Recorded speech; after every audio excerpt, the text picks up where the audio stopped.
So I started exploring this whole idea of things you can do to different instruments. Now I'm going to explore something that you can play with to make your pianos groovier, swingier, and bouncier. Today I made this example.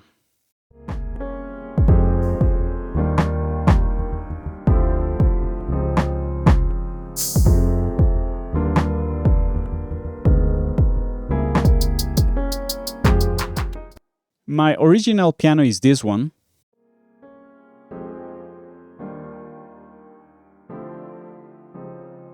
And it already has some sort of effects built in, like some reverb, the usual kind of processing that any plugin has.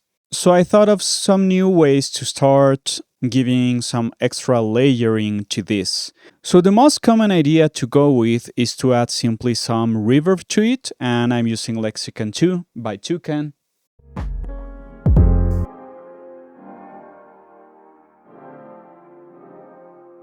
And I'm using the tail gap as a way of getting an extra repetition because it works as a delay pretty much. As you can see, it's starting 234 milliseconds. I played it by ear.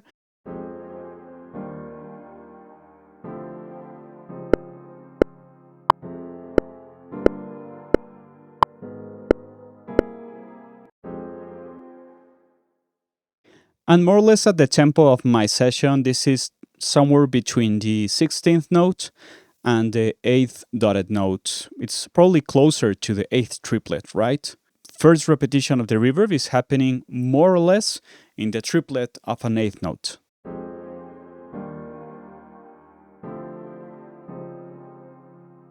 And I think it really helps the swing of the rhythm.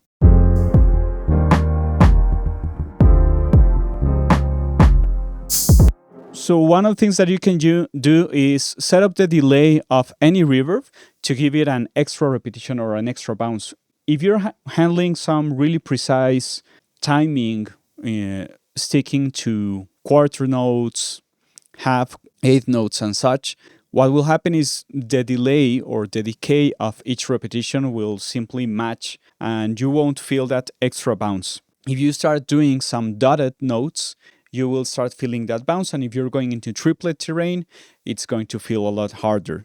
But that's the most basic thing you could do. From that, there's always some way to make Reaper do some interesting movement, as I like to call it, some reactive movement within the session. So if I bypass this one, let me show you the reverb. I'm only controlling a little bit of the low end for the reverb.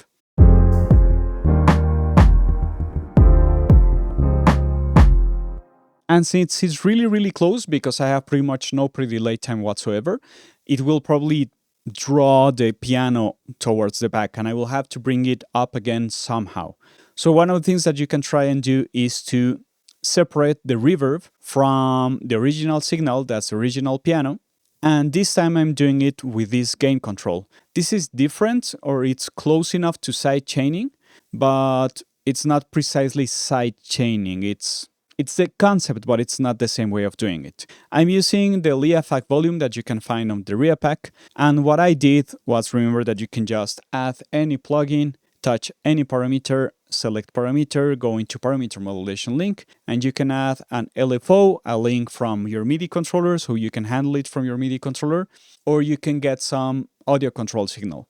In this case, what I'm doing is I'm using the input 3 and 4 that's listening to the snare, and I'm using that to dock the level of the reverb and then bringing that up. You can use that to do a lot of things. Let me show you.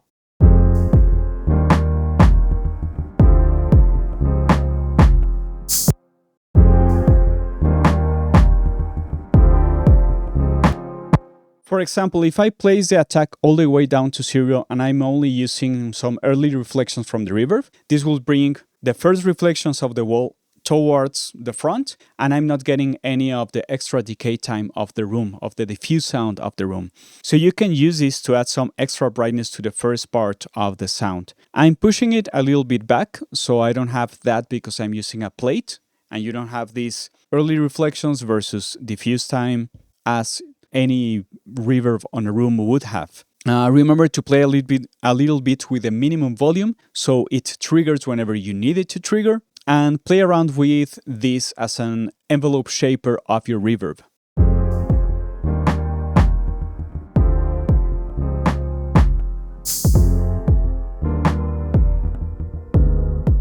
If I make the release really fast,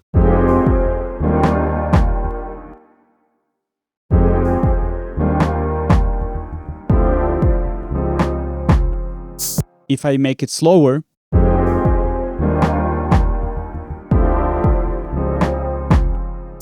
I get that kind of chorusy feeling to it, right? So I'm trying to get that brightness to help me pump the rhythm of the piano.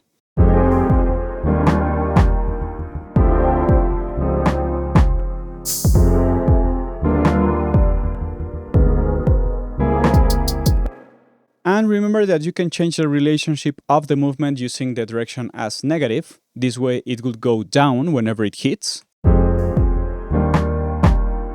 And this actually is docking. The positive will bring it up, related to the attack, and the centered one brings it up.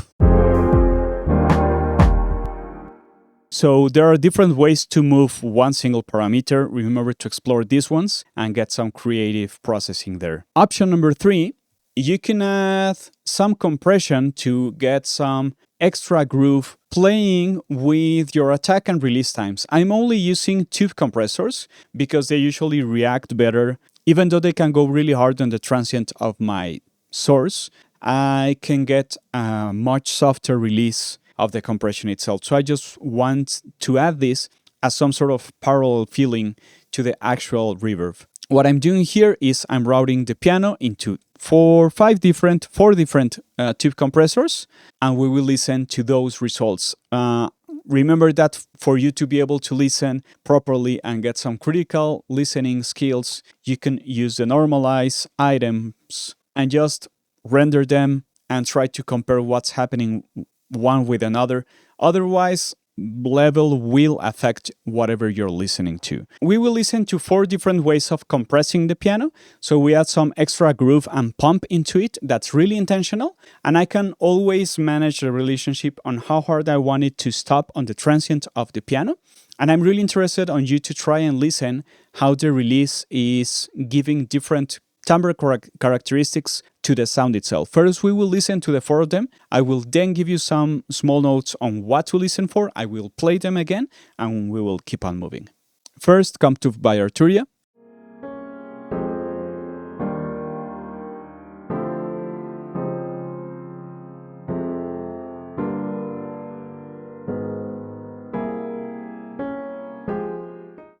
LA Tukan by Tukan.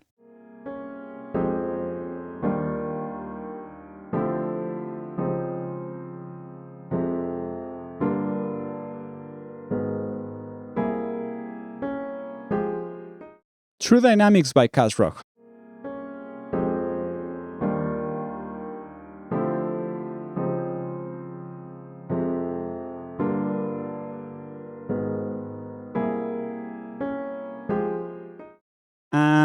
And Hook by Klanghelm.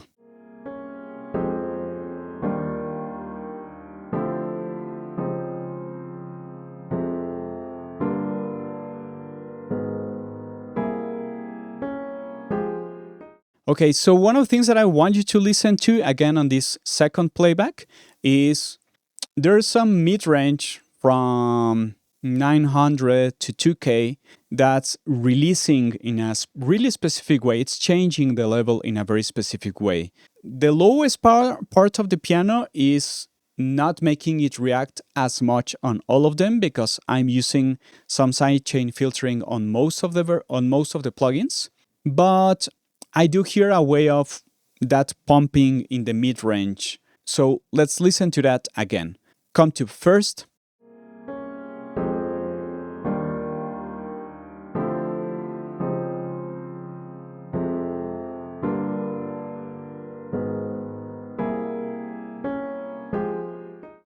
LA Tukan.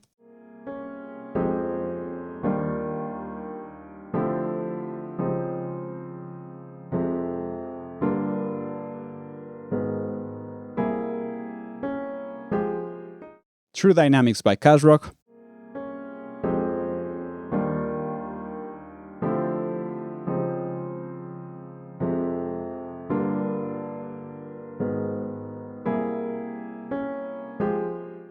And M-Hook by Klanghelm.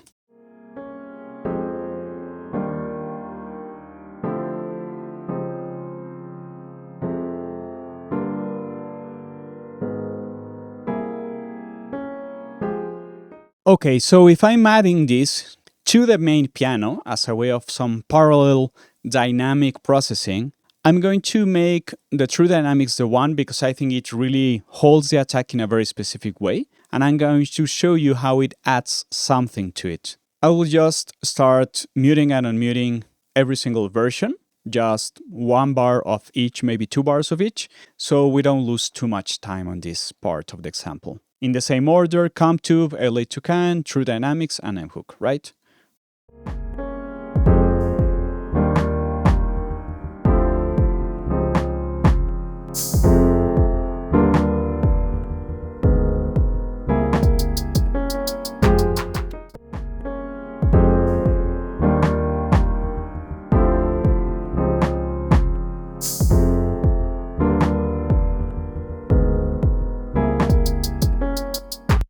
That adds some extra bounce to the rhythm itself of the piano.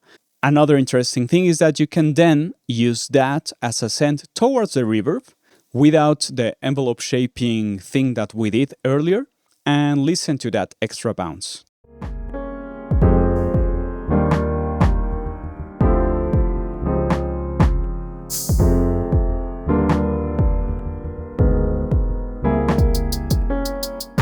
I think that sounds really, really different if I just send the piano straight into it.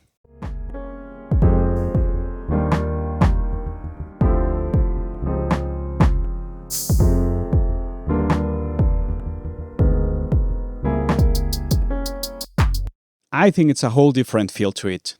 So you can do some interesting things to pianos. I will keep on making more videos exploring some interesting effects on different sounds. Of course, you can try and bring these to any other instrument that you want, because the whole concept is to add some extra bounce to the sound and to change the sustain of the sound itself across time. That's the only thing that I'm really doing, right? So these kind of videos are going to try and explore a couple of effects and try to start teaching you some critical listening skills on what to listen for, more than just some sounds good or sounds bad, what to listen for.